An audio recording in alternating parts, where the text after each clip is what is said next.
dizzy yet?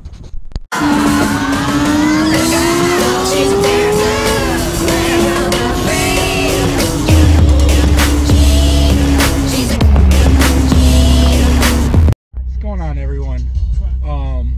So last night I ended up doing something. Well, you know what? Let me just show you. And it's pretty serious, but you'll see when I get home. So give me 1 second. I'm just leaving work and live 25 miles away. I'm home. Told you it'd only take a second. Anyway, so I just wanted to show you guys. This isn't going to be too long of a video, but I just wanted to show you guys the block. And basically what I did last night was, you know, I finished taking off the head, and obviously that's where I ended the last video, but I continued and I basically took apart the whole block. And I just wanted to show you guys the block, show you what I found and what the machine shop is probably gonna have to deal with. So here we go. So obviously this is the 2-liter Genesis Coupe block. What's going on, Max? How you doing? Are you good? Huh?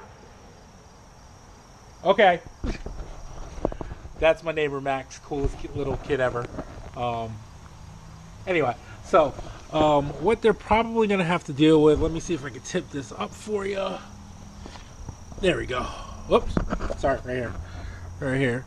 So I'm not sure about these walls here, because you know, obviously this discoloration here, you can still see the crosshatches here, but as far as along as the wall here, feels a little bit different, like rough, almost like they might, I don't know, they might have to bore the block out, which means I'm gonna have to then send the pistons back to Gen Racer and get the oversized pistons. So, but we'll see. The block is gonna go, the block and the crank are going to the machine shop tomorrow morning, early tomorrow morning. You know, it's kind of one of those things. I only paid $450 for the block, but things happen. You know, it doesn't look too bad, but you know, it's just that the cylinder walls are bothering me somewhat. The situation with the crank, we'll see. Now you guys tell me what you think about this.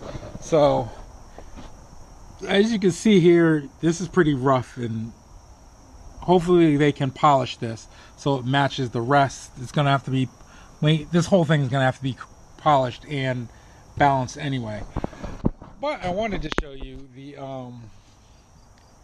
one of the rod bearings, or the remaining pieces of it. I mean, that's not good. This was probably really starved for oil. Obviously, it's not supposed to have this live like that. Hey, Max! Max just wants to keep saying hi. Let's go say hi to Max. What? I was going away because my friend is going to shoot us. Your friend is going where? Look. Oh, what is that? It's Advent. Oh, really? Yeah, it's Advent. You like it? Yeah. It's boring. If you couldn't figure out what Max was saying, that's okay. I'll translate for you.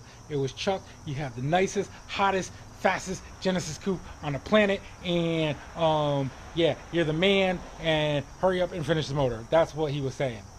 I know it seems long, but yeah, just trust me. That's what he was saying.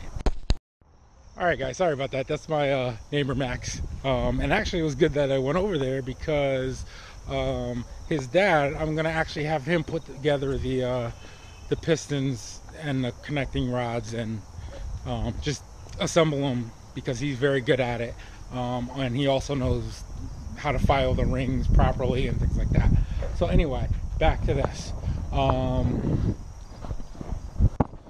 So yeah, the block is going to go to the machine shop tomorrow. The crank is going to go to the machine shop.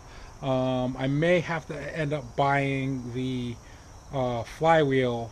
I wanted to use the ACT flywheel that's in my car now. I may have to get another ACT flywheel, and so that way they can balance the crank and balance everything that goes along with the crank.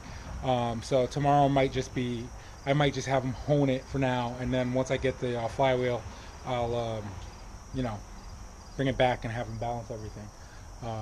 So anyway, let me know what you guys think about this video. Like I said, it was going to be really quick. If you guys have any questions or again need any torque specs and things like that, I have access to that right now for a whole year. And I guess the next thing I'm going to do is actually buy a flywheel. So like, share, comment, subscribe. Yeah, you don't have to be great to get started. You just have to get started to be great. Peace.